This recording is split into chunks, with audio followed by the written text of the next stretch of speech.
I always start this with asking about your origin story. And while George is sharing how he entered our industry, feel free to start typing in those questions if you have any for George about the tech or any other stuff. But yeah, so George, how'd you get started? I got started very much by accident. I wasn't seeking out to work with voice actors initially. My initial foray into pro audio was definitely music related. I was a music major at Virginia Tech after a failed stint as an electrical engineer. It did Mm. not go well. And so I studied music, and then I also was studying audio technology at that time. So I was definitely wanting to be in the audio world. I just didn't know exactly where. I didn't know what that was going to look like. And I threw all sorts of spaghetti at the walls, just seeing what would stick. I tried all kinds of stuff in pro audio, live Mm. recording, radio broadcast engineering, which maybe was the most important thing of all, which was Mm. doing live remote broadcast engineering, because you learn about ISDN, you learn how to be under pressure and deal with pressure, you learn how to solve problems. So it was a lot of really good experience. And then I was introduced to a voice actor named Howard Parker, who is still an amazing promo trailer commercial voice actor here in SoCal, Mm-hmm. at Southern California. And like that needed to be explained. And he moved to SoCal before I did. And then I moved out in January 2004. And when he found out that I had made that move, he said, "Hey, it'd be great if you could come check out my studio now that you're living in Southern California." So I did.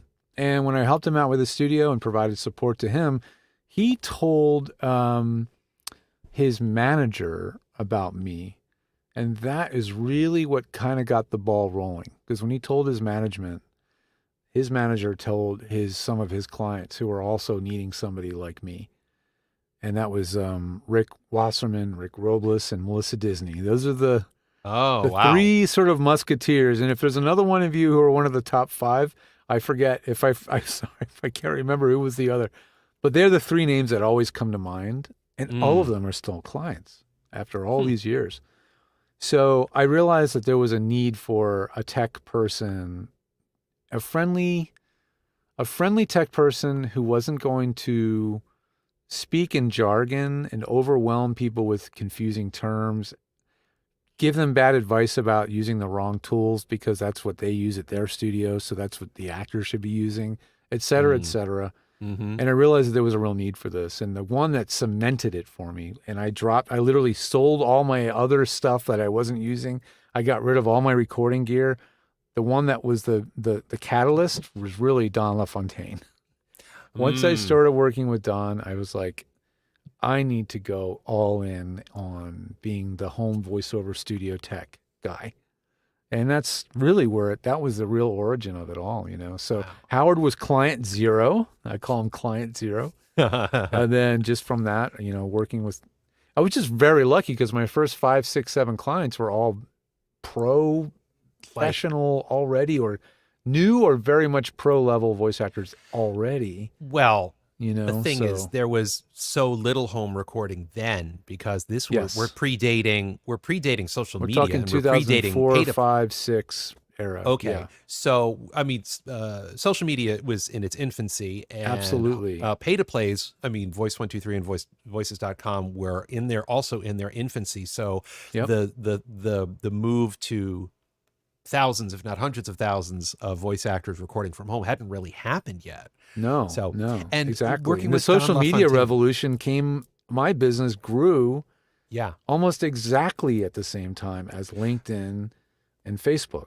As Hmm. those became like everybody was getting in on it, that's kind of when I was starting. So Hmm. everything I know about running a business and promoting, and it's all social media. Huh. I'm curious because I remember back in the day that Don LaFontaine was featured on a NBC News uh, segment, and Yeah. they went to his home and they showed, and he talked about how how he does this thing. Was that your was that before or after you started Probably working with him? before. Although Okay. maybe, I mean, there might have been a feature. I mean, when I started working with him, he at that stage had already sort of cemented himself as a celebrity. You know, like before, he was definitely to us in the business a celebrity, Oh yeah. but to the general world, he Right. wasn't. But then Nobody he knew who appeared, the In a World guy was. not At really, that but point. then he appeared in a Geico commercial, and then he became a celebrity. Do you I remember the remember that. Geico Wasn't him and a commercial? couple of other voice actors sitting at a diner talking, and like he was one of them, or something like that. There might have been a diner. I don't remember the diner one. There was the three tenors of voiceover, Okay. which was a Mad TV bit, right? Mhm. It was Don and then two others that imitate Don, and they were all Oh, that's dressed like funny. the three tenors in tuxedos. And then there was a bit that Don did which was five guys in a limo. That predates my knowing Don, but it was like this big award show, you know, and they shot a whole story about this. It was hilarious. Hmm. And it was actually Don's limo. At that time, he had a limo. Yeah, And because he would then get taken around from studio to studio, right? he was so busy that for him, not having to park saved time, made money, right? That guy, he was a machine. Huh. So, yeah, so he started becoming a kind of larger than life celebrity at this point when I was working with him. So, which was fascinating. And then he passed way too early. Like it was 2009 that he passed, I believe. Yeah, it's and been a while. It's been a while. It was, I was just getting to really know him. I was becoming friends with him and his family. And it was really, we were starting a really nice, it was things were just getting rolling, you know, and then he got sick and passed. That was really a bummer. But it really is. I'm curious. You said that I could see how many people are in our collective. You know, I how thought many maybe you viewers we could. have. Oh, maybe, I don't know. Maybe, unless this is just that one in the corner. Okay, because it says live viewers. Tom Deere, how you doing? 1. VO strategist 0. Okay. Oh, no. We might be just having our own conversation. We may be so having far. our own conversation, And but that's okay. It's okay. Hey, maybe I can share this. Immortalized. Can I share this link somewhere? Maybe we can get a You few more can. people. I'm pretty sure Okay. that you. I'm pretty sure that you can. Okay. Stream. Oh, there's a button that says stream this to your audience. Ooh, do that. And if I log in, and it See what because I do happens. have an account. I just have like a trial account, but I do have one. Let's. Just Oh, you have a see trial what StreamYard happens. account? Well, yeah, because I don't use it actively. Oh, but then it's you were saying using it leave. for the VOBS. You're in the process of logging in, resume, I see. cancel, leave, cancel. Yeah, I don't want to do this. I don't want to screw it up. I don't want to screw up what we're doing. Don't break it, George. So I'm not going to break it. That's I'm not okay. gonna break This is the first time using StreamYard. It was suggested to me. I believe George suggested it. I'm happy So I to be thought the guinea pig. I mean, it's fine. I figured if there's anyone to try out StreamYard for the first time, it would be with you as my guest to help troubleshoot. I am very empathetic guinea pig for trying new stuff. So Well, don't and worry you about also are a professional troubleshooter. It's what you do for a living. Actually, with that in mind, you know, I've known you for a very long time. I've come to you for advice here and there. I've got you made a rack. You made a rack for me, which I use pretty much every day. You which do? is pretty Okay. awesome. Okay, But, cool.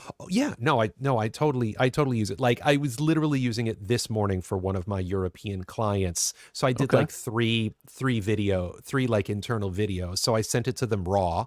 I You mean, use it cleaned up. when they want it finished. Yeah. I Like give them- drag yeah, and so- drop the audio into Final Cut or Right. whatever. Right. So I give them so for certain clients, I like to give them the option of having both. So I'll send it to them.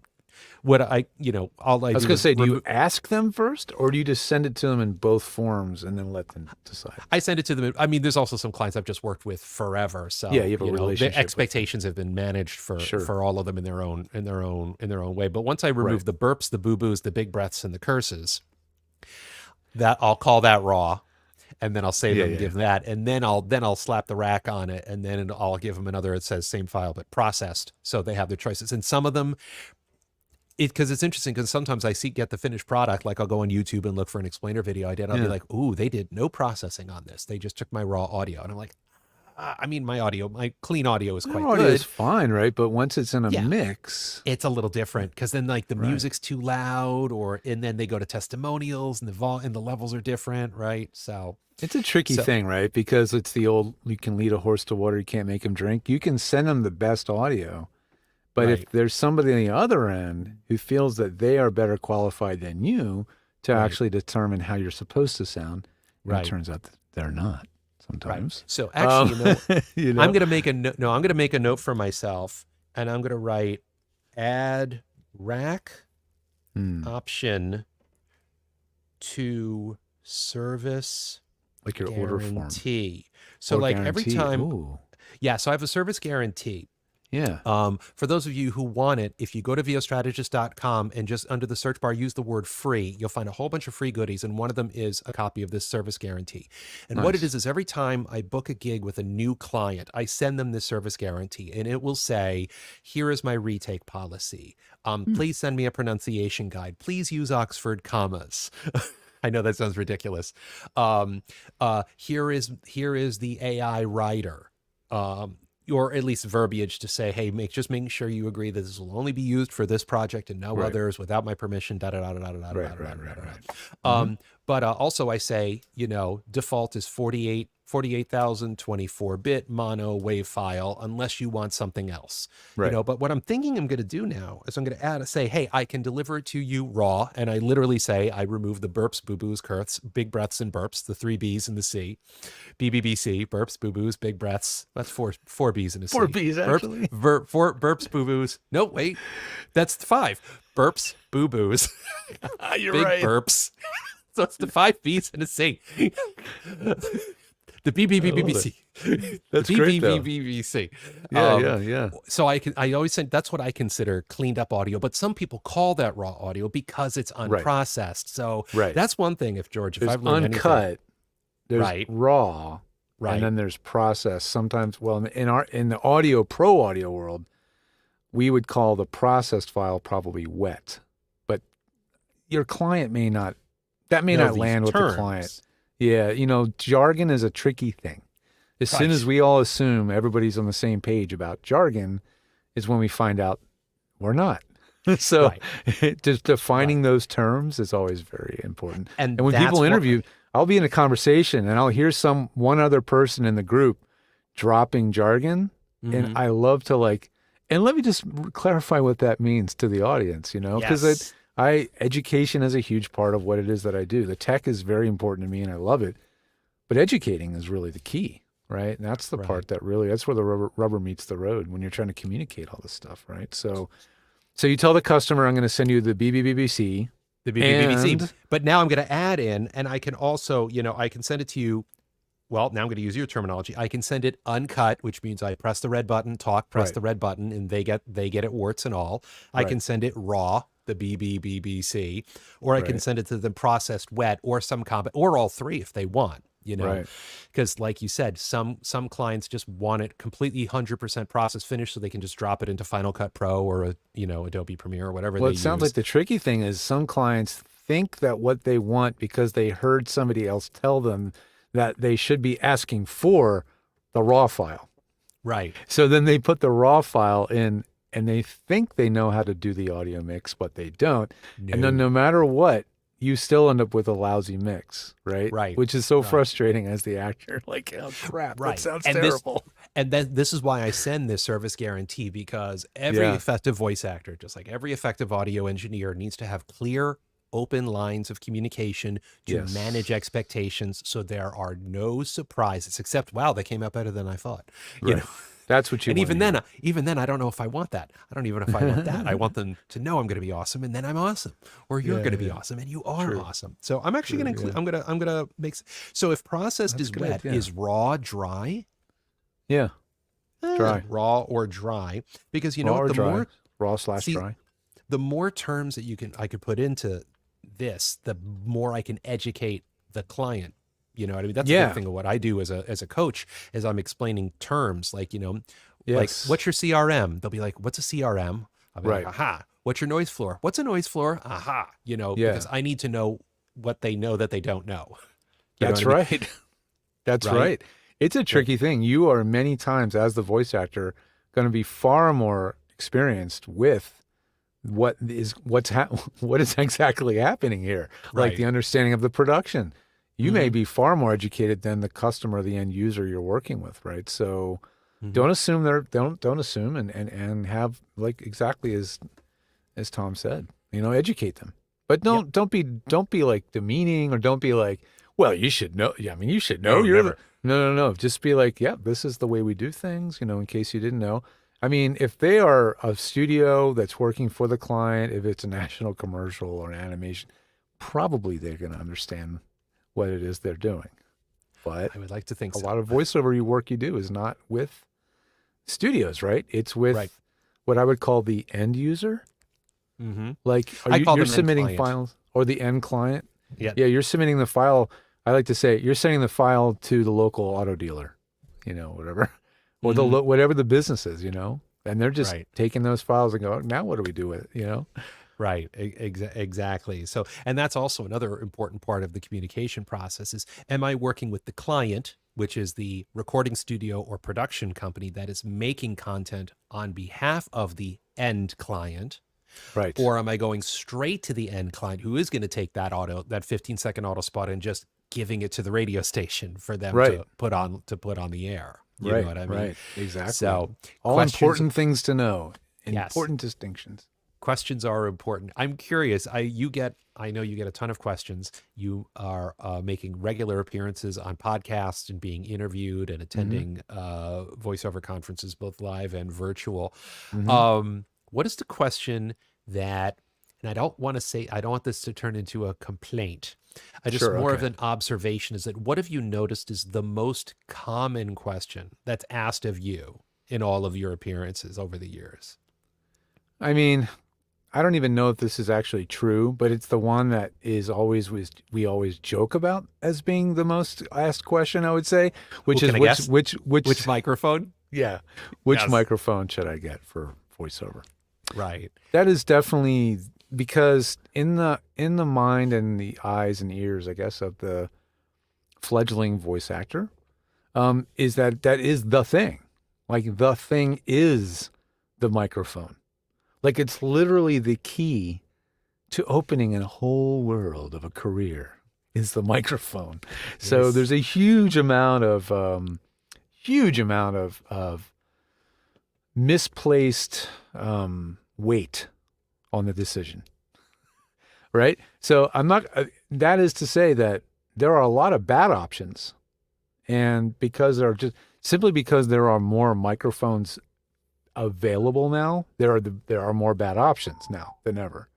Mhm. However, there's also a ton of good options, and there's a ton of good options that aren't expensive, right? So just the right amount of very basic education can get you to a good mic to start with, right? You don't. Mhm. It's not $1,000 mic.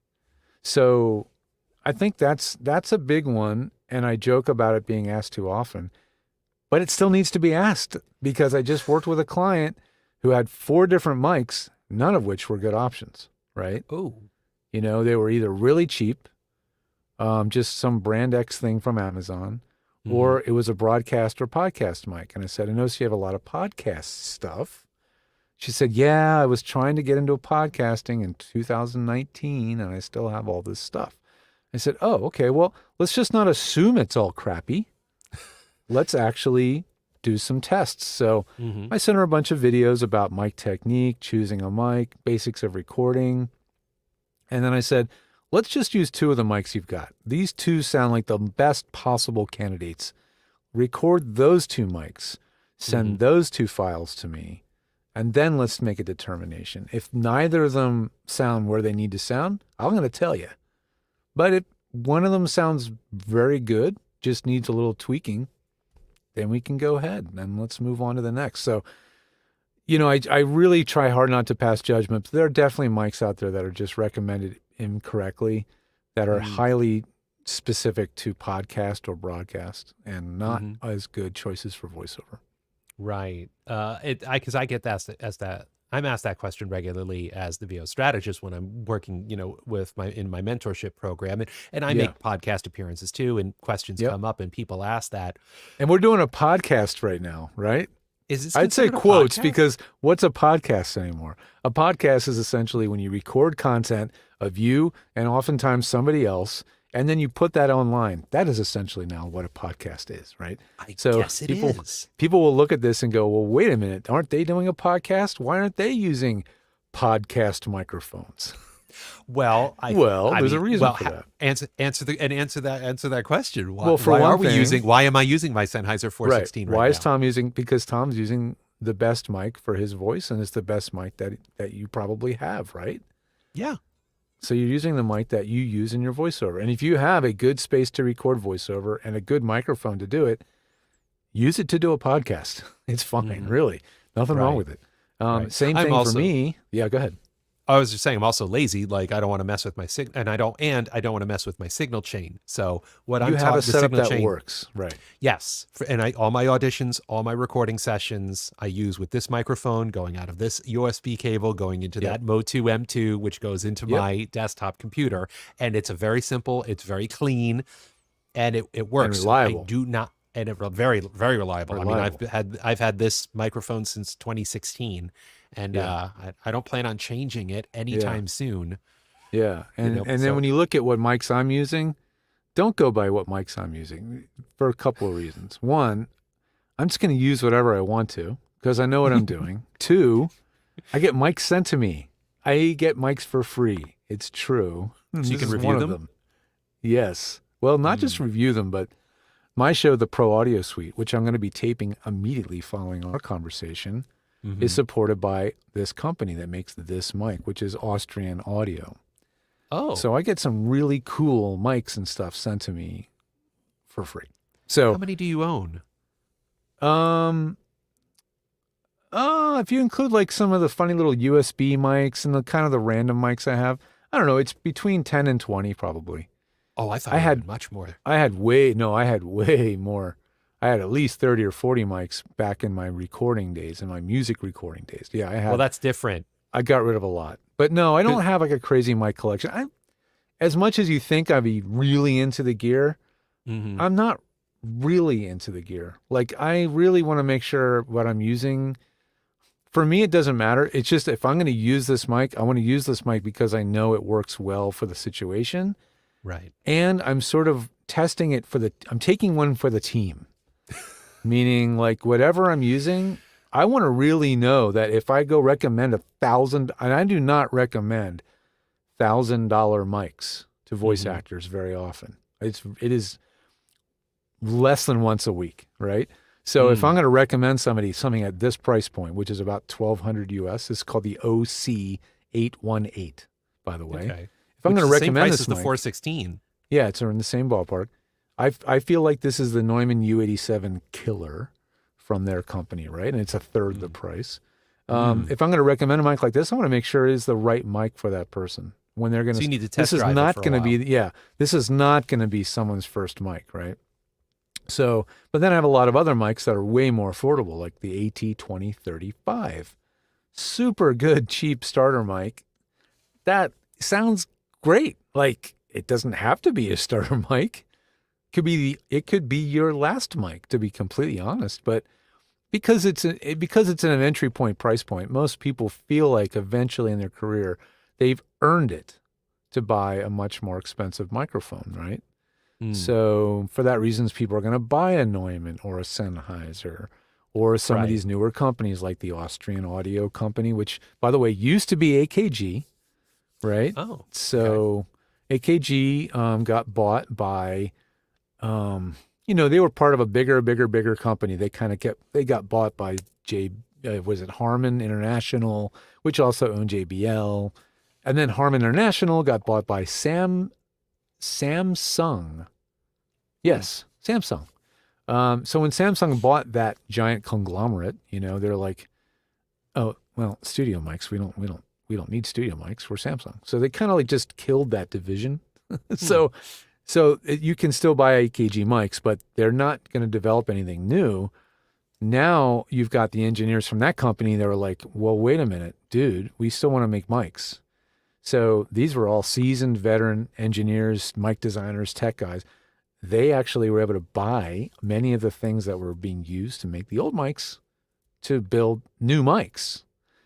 So you have the same engineers, the same minds, and they got a brand new start and got to redesign mics. That's why this is the 818. The mic they designed at AKG was the 414. So the name lineage is there, right? So TMI on mics. I could go on forever, but Okay, so well, that's where this company came from. They're in Austria, and they make good microphones because they've been doing it for 50 years.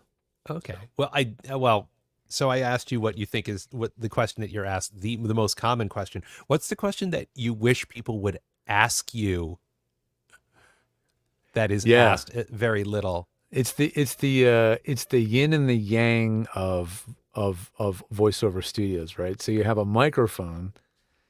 The other half is the acoustics. And that's what people don't ask enough about, which is, so I know the microphone's important, but how should I deal with the room environment in which I'm going to be recording?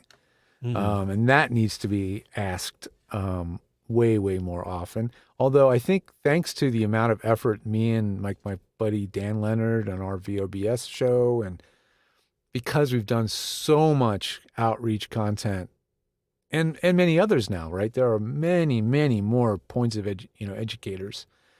People are starting to ask the right questions, or by the time people come to me, they may not have nailed it, but they have already, in most cases, made an attempt of dealing with these problems. So that's the good thing. It's like there's way more knowledge out there. But yeah, people need to understand how incredibly important it is that they're I almost said lighting. I almost said lighting because lighting for video is acoustics for audio. Okay. So if you think of it that way, you want a great looking, amazing photo. Guess what? The lighting has to be amazing. You want a great sounding, incredible voiceover recording or any recording at all, then the environment, the acoustics and stuff and the noise floor of that room have to be amazing, right? So that is something I wish people would understand more about how important it is. But it's a black art.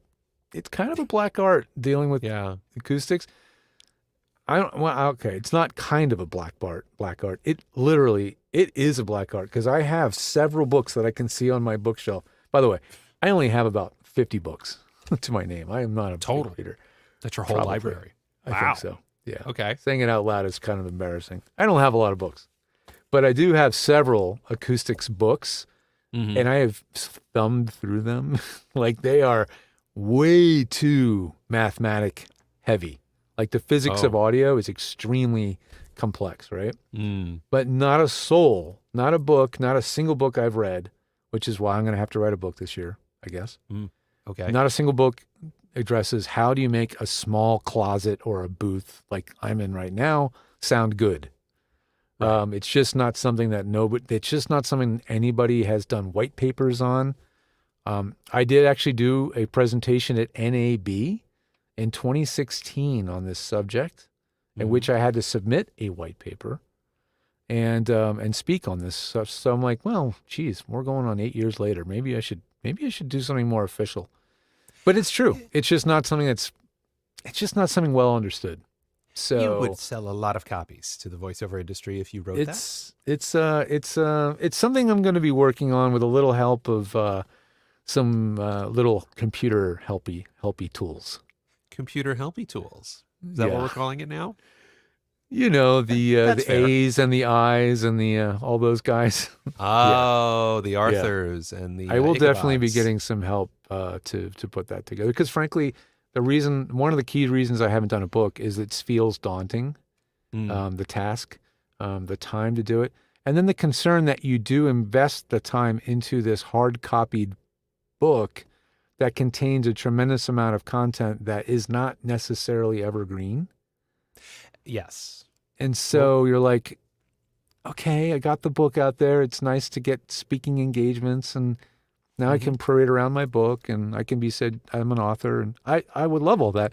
I want to make sure that the content doesn't become expired, right? So that's why I've been hesitant to put the effort in, but it's much easier to do a book now. All I'll say to that is that last summer I narrated an audiobook called Humble Leadership Second Edition, when a few years before that I had narrated Humble Leadership First Edition. Oh, so cool. There is no shame in, obviously not even, the Shine And brothers. how that different they were those books? How different were these two Well, editions? here's the thing: is that so much time had passed. I didn't. I mean, I don't remember what I narrated yesterday. I'm at that point in my career. I do so much stuff that It goes so right much in time had passed. I had no out there, idea. And yeah. I asked the publisher directly, specifically. I'm like, are there any chapters or sections within chapters that we can use the old audio? And they're like, no. There's been so many changes because of AI and COVID and politics. Yep. Those three things had a massive effect. There was just so much more content that needed to go into the book that they're like, no, it's just easier just to do the whole thing over. Yep. Which is fine because it was the book so nice it paid me twice. So Right.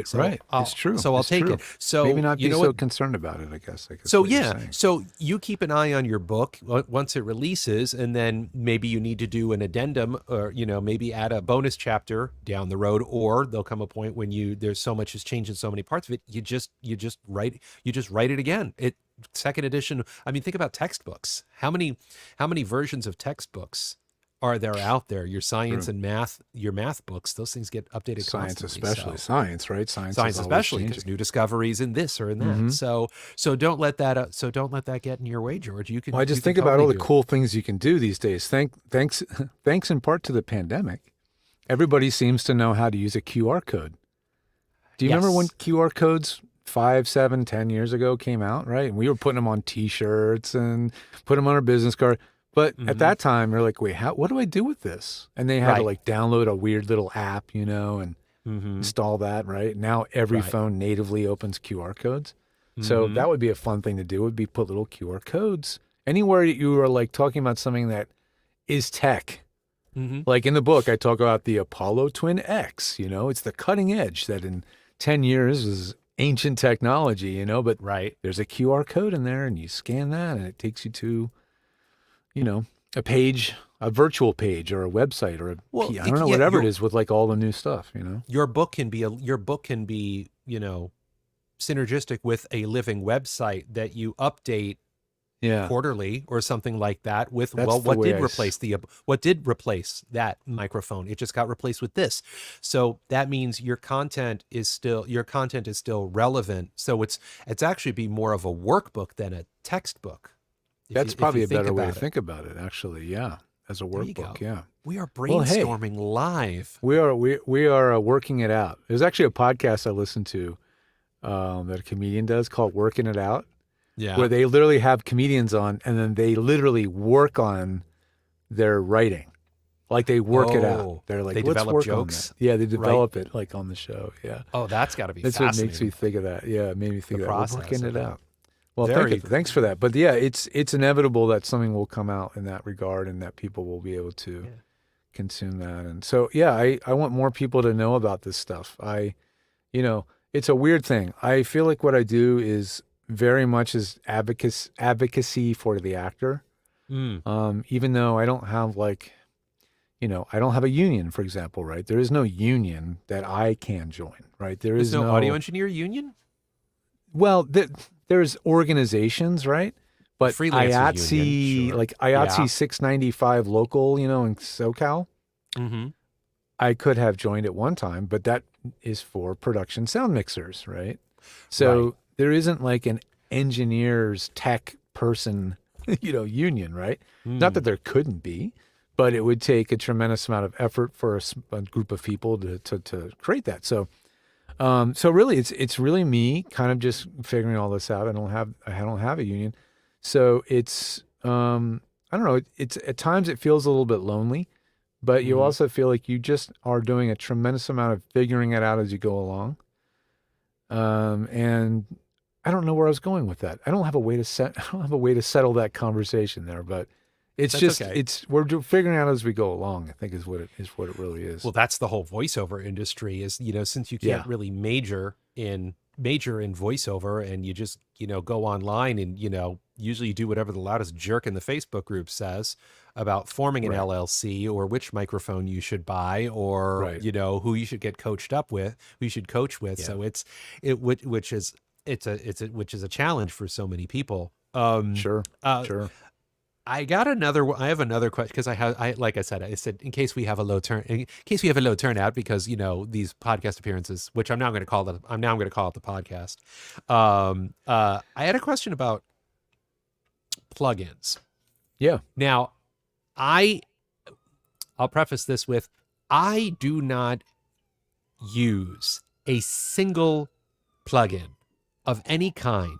I never have. I've been home recording since 2006. It's always been on Adobe Audition, which was called Sound Booth when I first got it.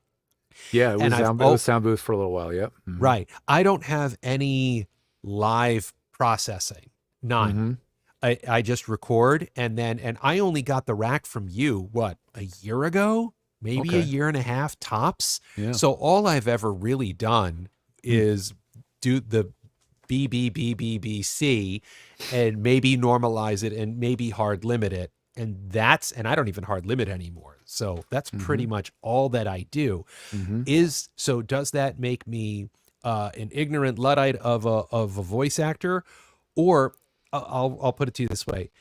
Do the majority of voice actors that you interact with use plugins because they need it as a crutch for a poorly treated space or for a cheap microphone?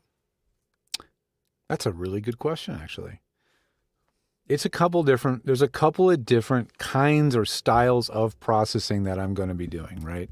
Mm-hmm. And I'm futzing with my mic because I'm so damn picky about how I sound in my headphones. About placement. You shouldn't wear headphones when you're doing voiceover. Bonk. So, it's such an annoying thing being an engineer. I can hear the reflection off the glass that's over here, and even though it's like nobody cares, but I can hear it. So I'm like, you can clean it up in post anyway. That's a really good question. So the reasons for processing are a couple of fold, which you mentioned a couple, right? So people will send me an audio file to get processing. Sometimes they call it stacks, which somehow that term has literally, what is it called? Term d'art? There's something a word like that. When it becomes the name. When Jell-O becomes the name for all flavored gelatin. Yes. Right. So stacks have kind of become that after me talking about them for 15 years. Right. So people will come to me saying, I want to get a stack for my voice. My coach said I need a stack for my voice. Okay. So the first thing I do is when they send me the audio, the first thing I do, of course, is evaluate it, right? And I call it a sound check. Mm-hmm. And it always used to be that a sound check was one thing, a stack is another thing. Now that it's all one thing. So you send me audio and I don't know, I've never heard you before in my entire life. The first thing I'm going to do is listen to your raw audio or whatever you sent to me and determine, is it stackable yet? Should we even be going there yet, right? Very important. So I will immediately give notes on the audio, right? If it's failing for various reasons, some of them can be really stupid reasons, like one of my favorite mics that people screw up all the time, placement-wise. See if I can get this in frame. Is this, let's just do this. Bonk. The NT1 is often set up backwards because the logo's back here. So people put the logo and they're looking at the logo and they're talking into the back of the mic.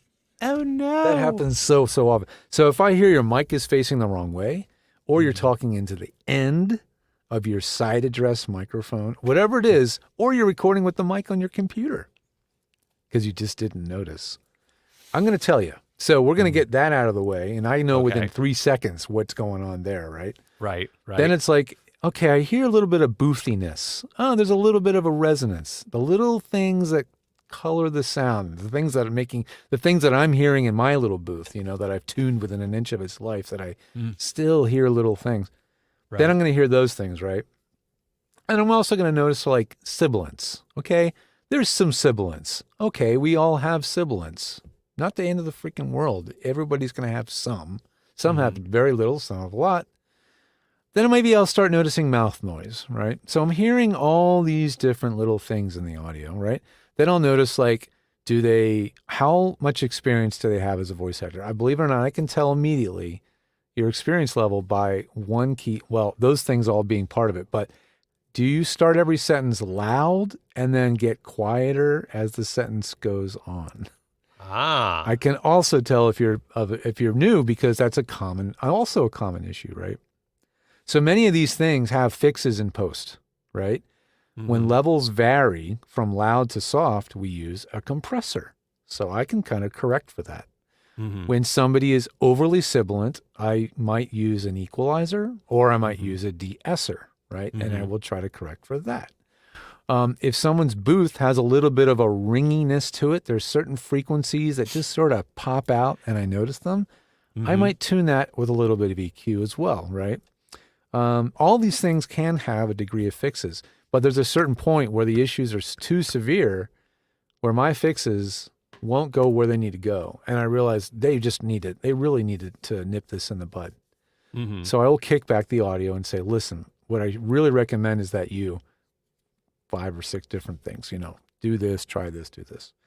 So all that point is to say is the processing can fix issues of performance or just issues of a microphone that's just much too sensitive to sibilance for your voice. So we will tune the EQ accordingly. Let's take out the sibilance. They may have a preponderance of mouth noise because they're nervous. They're just new to voiceover. They just have a lot of mouth noise. Some people just do. So then I'll go, well, how much is that fixable? Well, do what you can, but we also do have these magic plugins that can help remedy mouth noise. So we'll use those, or I'll recommend those, right? So this is a common thing. Like you said, I'm still using the processing rack you made for me, right? But that was a year and a half ago. I will occasionally have someone come to me and say, you made a rack or a stack for me years ago, right? Sometimes they say, and I'm still using it. And I'll think, wow, that's cool. They're still using it. Right. But also people will say, you made a stack for me so many years ago, and I don't use it anymore. And that's also cool because what that really means is they have progressed as a voice actor so much. They have smoothed their delivery out so smooth. They have tamed the sibilance in their voice through practice and coaching, which you can do. They've corrected so many issues. Maybe they've upgraded studios. Maybe they've done this or that. But all these things have cumulatively given this great audio to the point where they realized, gee, when I apply the stack, I'm not really feeling I don't like the way it sounds as much with the stack. I'm going to leave it off. And that's awesome. Honestly. I mean, if you've progressed where you realize now that you don't sound as good when that is layered on and it sounded better without, that means a few major important things. One, you've improved as a voice actor. 2, you've improved your hearing. You're listening because you're really listening to what you're doing, right? You have the ears now and the experience to determine that it sounds worse with the stack, right? That's the danger of these things. When you just apply them by rote, well, I always do this because I was told to do this, but you're not actually listening. Then you don't even know if it's making it better, right? Right. So these are all things that come with experience. Is it safe to say that if you get a new microphone, you should get a new rack? Well, you should. If you get a new microphone, you should immediately hear why. Okay, if you get a new microphone, if you don't hear something different, then that means one of 2 things. One, you don't have very good hearing, or you just don't know what to listen for. Or 2, you bought another microphone that sounds almost the same as the other one. Right. So why bother, right? Right. Yeah, exactly. Okay. So there's a couple people might buy mics, but believe it or not, like these 2 mics here, Bonk. These 2 mics, while they're very different in price and design, when used correctly, will sound very, very similar, right?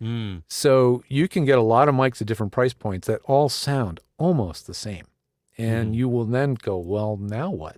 So that's an interesting point. But yes, if you hear a difference and you go, geez, that stack sounded awesome with that other mic, but now with this new mic, it sounds way too bright, or it sounds way too boomy or warm or something, then that's when it's time to get it tuned.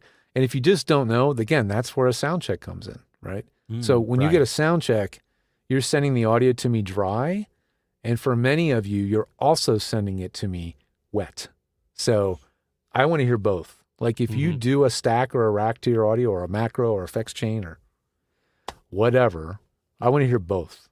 I really want to hear both. So I know that you're not doing anything destructive to your audio that you just didn't know any better, that you didn't notice. So Cool. the sound check is important, and it's always dry and it's wet these days. It used to always just be, oh, I don't want any processing. But I changed my tune on that. Probably a year or so ago, I said, send them, I want it both. Cool. All right, I'm going to ask you one more question, and then so you have a little downtime before you go record at the Pro Audio Suite. Is that thanks, man. it's not lost on me that you'd be recording the VOBS at the same time that you're having your session to record the Pro Audio Suite, which is at this time on Monday nights, right? That is true. That is true.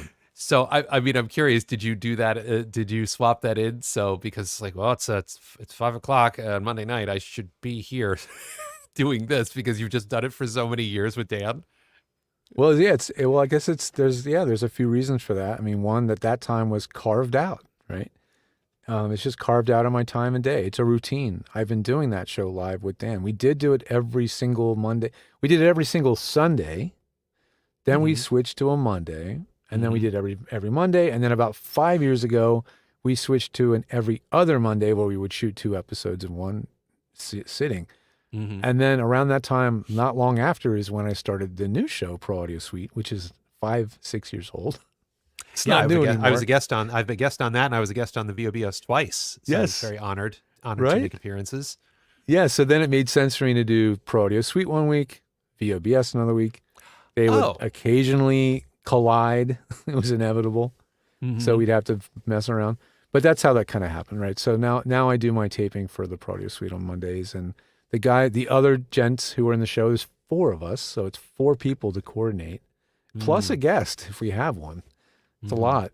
So, and they're in Australia, so it's even funkier because now you've got their time zones, and then you've got mine, and then you've got Robert Marshall, who's in Chicago. So you've got 3 time zones, and then when you've got daylight savings and all that monkey business, it's freaking chaos because we change it and then they change it a couple weeks. It is a pain in the butt coordinating the show, but we do, and we love doing it, and it's its own thing. It's its own thing. It has its own energy, its own personalities. It definitely goes down the rabbit hole. We allow ourselves to get very geeky, and it's not live, so we can really speak way more off the cuff. We can say things that maybe we wouldn't want to be on the air, and we can edit it out, And this is one thing I've really thought about with the show. Do we start going live? And StreamYard, which we're using today, is actually something I've been considering for us. Like, maybe we want to go live, but maybe not everything that we say in our sessions should be live. Well, I mean, then it takes, it changes the energy, Well, there's something to be said for maybe having part of it live and then a part of it recorded. Maybe record pre-show. We could say whatever you want, and then have an hour or whatever where it's live afterwards, and you open it up to the audience. Yeah, I love the hybrid nature of it. We've also been bringing our show into the video realm, which we did not. We were very much a traditional audio podcast for years. And that's because all of us are audio professionals. So we do what we know. And the producer of the show, Andrew, Andrew and Robbo really co-produce it, right? But Robbo's he's an audio producer, right? So everything we do about that show is about showcasing his skill.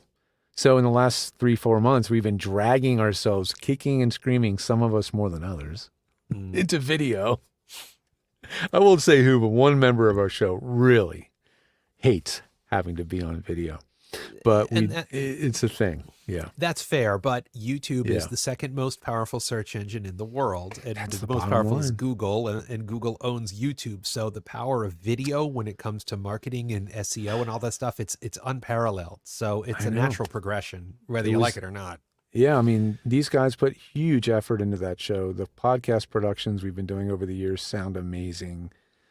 And it's edited very well, right? So that takes real human skill and time. There are many AI tools that you can use to quickly bang out a quick edit. I use Descript, and I will use it all the time to bang out social content because I want to the show and get rid of all the ums. I can do all that magic, but it is not the same as a human doing a proper editorial edit, and that takes just pure time, and we can only do so much. So it's been a heck of a learning experience, but we love doing it, and you can watch and learn from our mistakes.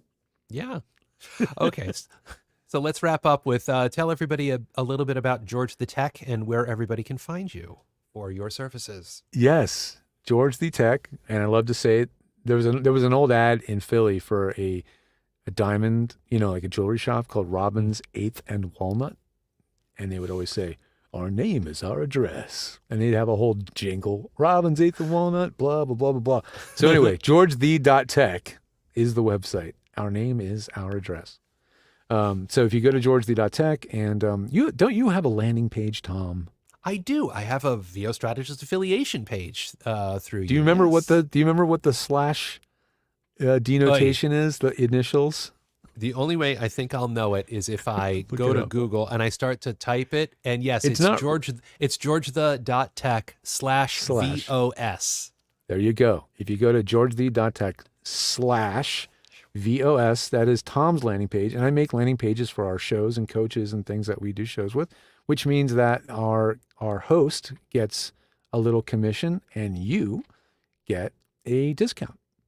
So head over there and you'll get a discount code or a coupon code, and you can get access to that code is good for anything on the site.